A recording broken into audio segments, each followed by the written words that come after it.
दोस्तों ये वीडियो उनके लिए इम्पोर्टेंट है जो लोग खुद से टिकट बुक करते हैं ट्रेवल करने के लिए। ट्रेन टिकट की बात कर रहा हूँ, ठीक है। आपने नोटिस किया होगा जब हम IRCTC rail connect official application के थ्रू या आईआरसीटीसी के ऑफिशियल वेबसाइट के थ्रू अगर हम टिकट बुक करने जाते हैं तो हमें कहीं ना कहीं पेज पर ना ये दो ऑप्शन जरूर नजर आपको आते होंगे। आप जैसे कि स्क्रीन पर भी देख पा रहे होंगे। ये दोनों जो ऑप्शंस है, इन ऑप्शंस का मतलब क्या है और काफी लोग इस ऑप्शंस को टिक करते हैं और काफी लोग इस ऑप्शंस को टिक नहीं भी करते हैं।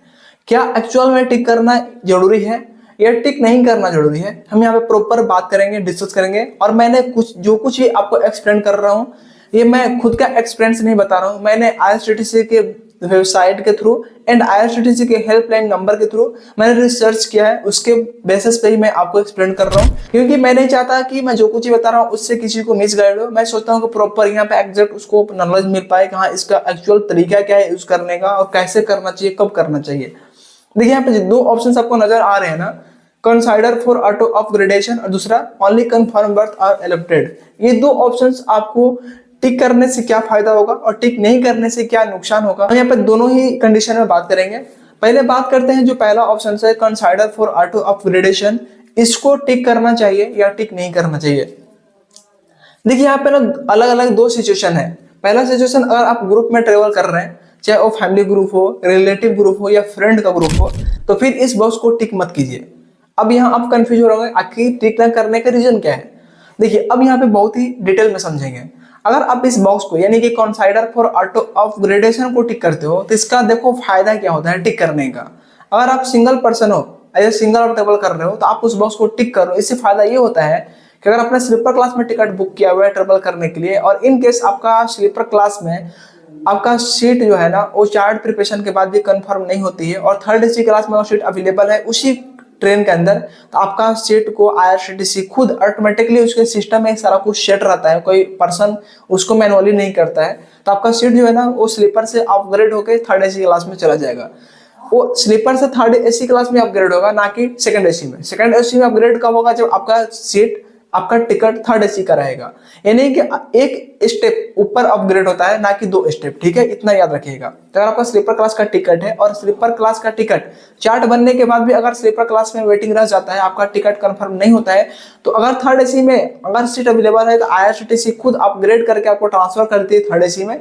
इसके लिए ना तो आपको कुछ एक्स्ट्रा चार्ज देने हैं, कुछ भी नहीं, वही चार्ज में वही टिकट पर आप ट्रेवल कर सकते हो थर्ड एसी क्लास के अंदर। तो इसका एडवांटेज मुझे यही लगा और ये मैं अपने से नहीं बोल रहा हूँ, ये आईआरसीटीसी के रूल्स के अंदर तो मेंशन है ही, उसके साथ ये मेरे साथ हो भी चुका है दो बार। मैंने एक बार बोकारो से पटना के लिए ट्रेवल कर रहा था, उस टाइम पे भी हुआ था, लेकिन मेरे पास उस टाइम थर्ड एसी का टिकट था, तो थर्ड एसी से मेरे जो अपग्रेड हुआ तो सेकंड एसी में हो गया। तो ये एक स्टेप ऊपर अपग्रेड होता है, इतना माइंड में सेट कर लीजिए, ठीक है। तो इसलिए मैं बोल रहा हूँ कि अगर आप ग्रुप के साथ इसको टिक करते हो इस बॉक्स को, तो इसका आपको डिसएडवांटेज क्या होगा कि ग्रुप के साथ ट्रेवल कर रहे हो और इन केस आपका टिकट को अपग्रेड कर देती है आईआरसीटीसी, तो फिर आप उस ग्रुप से अलग हो जाओगे, तो फिर ट्रेवल करने में मजा नहीं आएगा। तो इसके लिए मैं आपको बोला है कि कभी भी ग्रुप में ट्रेवल कर रहे हैं तो आप इस बॉक्स को टिक ना करें। ऐसे आईआरसीटीसी ग्रुप में टिकट बुक किए हो और उस बॉक्स को टिक कर रहे हो तो आईआरसीटीसी आपको अपग्रेड तो करेगी नहीं, लेकिन इन केस अगर कर दे तो आप फंस जाओगे ना। इससे अच्छा उसको टिक ही मत करो। पहला ऑप्शन को आपने अच्छे से समझ लिया कि इसको कब और किस कंडीशन में टिक करना चाहिए। बात करते हैं अपने जो सेकंड ऑप्शन है only confirm berth are allotted, ये कब मिलता है और इसको कब टिक करना चाहिए। देखिए ये ना हर टिकट के ऊपर ये बॉक्स नहीं दिखेगा, पहला वाला बॉक्स तो दिखेगा हर टिकट के ऊपर, लेकिन ये हर टिकट के ऊपर नहीं दिखेगा। ये किस सिचुएशन में दिखता है, जब आप किसी ट्रेन में टिकट बुक करने जा रहे हो और उस ट्रेन के अंदर सीट अवेलेबल है तभी आपको ये बॉक्स दिखेगा।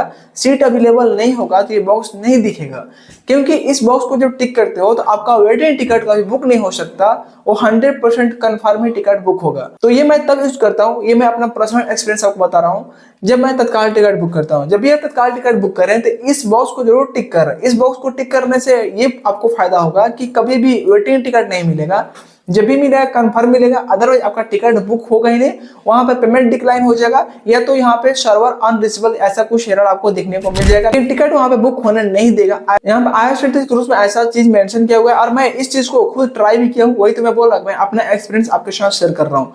तो कभी भी अगर आप इस बॉक्स को टिक करते हो तो याद रखिएगा आपको वेटिंग टिकट बुक नहीं होगा, कंफर्म टिकट ही बुक होगा। और एक और चीज कि अवेलेबल टिकट के ऊपर ही ये ऑप्शन देखने को मिलता है। वेटिंग टिकट अगर उस ट्रेन में है तो ये ऑप्शंस आपको देखने को नहीं मिलेगा। तो आप कंफ्यूज मत हो जाना कि हमारे में ये ऑप्शंस क्यों नहीं मिल रहा।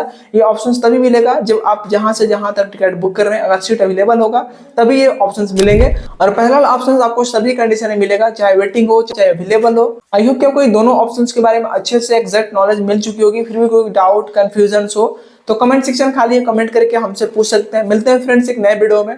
Subscribe the channel for more videos. Thank you.